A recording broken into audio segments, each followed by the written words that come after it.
வழங்கப்பட்ட உரையின் அடிப்படையில் ஆந்திர பிரதேசத்தை சேர்ந்த ஆர்வலர்களுடன் தாஜி அவர்கள் நிகழ்த்திய உரையாடலின் முக்கிய குறிப்புகள் மற்றும் விளக்கங்கள் கீழே தொகுக்கப்பட்டுள்ளன. 1. உலக தியான தினத்தை பற்றிய குறிப்புகள். தியானத்திற்கு புதிதாக வருபவர்களுக்கு உண்மையான தியானம் என்றால் என்ன என்பதையும், பிராணாகுதி எவ்வாறு அவர்களை ஆழமாக செல்ல உதவுகிறது என்பதையும் விளக்க வேண்டும். அவர்கள் டிசம்பர் 21ஆம் தேதிக்கு முன்பாக பிராணாகுதி இல்லாமல் தாங்களாகவே தியானம் செய்து பார்க்க வேண்டும். பின்னர் டிசம்பர் 21 அன்று பிராணாகுதியுடன் தியானம் செய்யும் போது கிடைக்கும் அனுபவத்தோடு அதனை ஒப்பிட்டு பார்க்க சொல்ல வேண்டும். இது பிராணாகுதியின் முக்கியத்துவத்தை பற்றிய தெளிவான புரிதலை அவர்களுக்கு வழங்கும். 2. ஆன்மீக நிலையின் AEIOU பற்றிய விரிவாக்கம். உலகியலும் ஆன்மீகமும் உலகியல் நடவடிக்கைகளில் ஈடுபடுவதில் தவறேதுமில்லை. ஆன்மீகமும் உலகியலும் இணைந்தே செல்ல வேண்டும். நிலைகளின் படிநிலைகள்.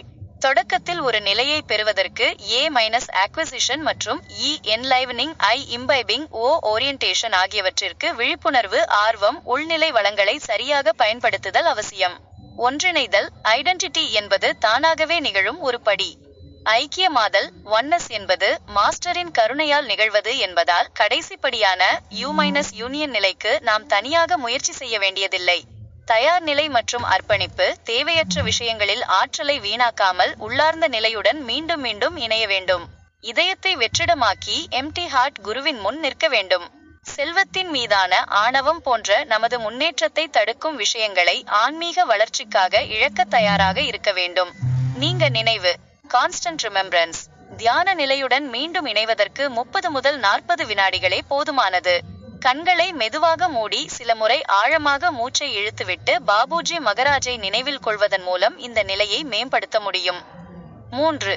இயற்கையை எவ்வாறு பேணி வளர்ப்பது. இயற்கையை அழிக்கும் பிறரை நம்மால் கட்டுப்படுத்தவோ அவர்களுடன் சண்டையிடவோ முடியாது. எனவே அவர்களை பற்றி சிந்தித்து நேரத்தை வீணாக்குவதை நிறுத்த வேண்டும். குறைந்தபட்சம் நம் தரப்பிலிருந்தாவது அந்த தவறை செய்யாமல் இருக்கும் மரங்களை அழிக்காமல் இருக்க வேண்டும்.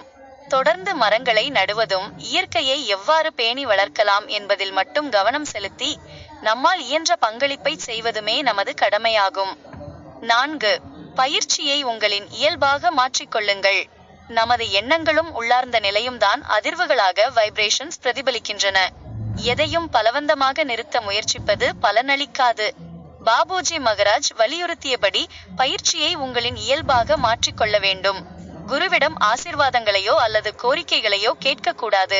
ஏனெனில் நமது தேவைகளை அவர் அறிவார். தூய அன்பில் எந்தவித சுயநலமும் இருக்கக்கூடாது. 5. ஆன்மீக வாழ்க்கை நமது இருப்பின் மையமாக இருக்க வேண்டும்.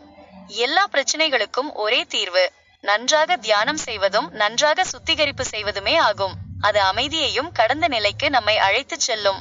நாம் சம்பாதிக்கும் பணம், தொழில், வேலை, குடும்ப பராமரிப்பு ஆகிய அனைத்தும் நமது முதன்மையான ஆன்மீக வாழ்விற்கு துணை நிற்பதற்காகவே தவிர அதுவே பிரதானமல்ல. பலனை எதிர்பார்த்து பயிற்சி செய்தால் கவனம் ஆன்மீகத்தை விட பலன் மீதே இருக்கும். எனவே நமது கவனம் முழுவதும் ஆன்மீக இருப்பு, சமரசமற்ற நேர்மை மற்றும் நிபந்தனையற்ற அன்பு ஆகியவற்றின் மீதே இருக்க வேண்டும். 6. 10 நியமங்கள். சகஜ மார்க்கத்தின் கட்டாயம் படிக்க வேண்டிய புத்தகம்.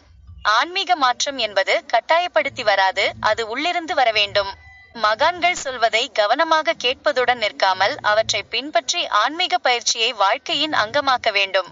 நமது ஆன்மீக பரிணாம வளர்ச்சிக்கான முழு நெறிமுறைகளும் சகஜ மார்க்கத்தின் 10 நியமங்கள் என்ற புத்தகத்தில் ஏற்கனவே விளக்கப்பட்டுள்ளன.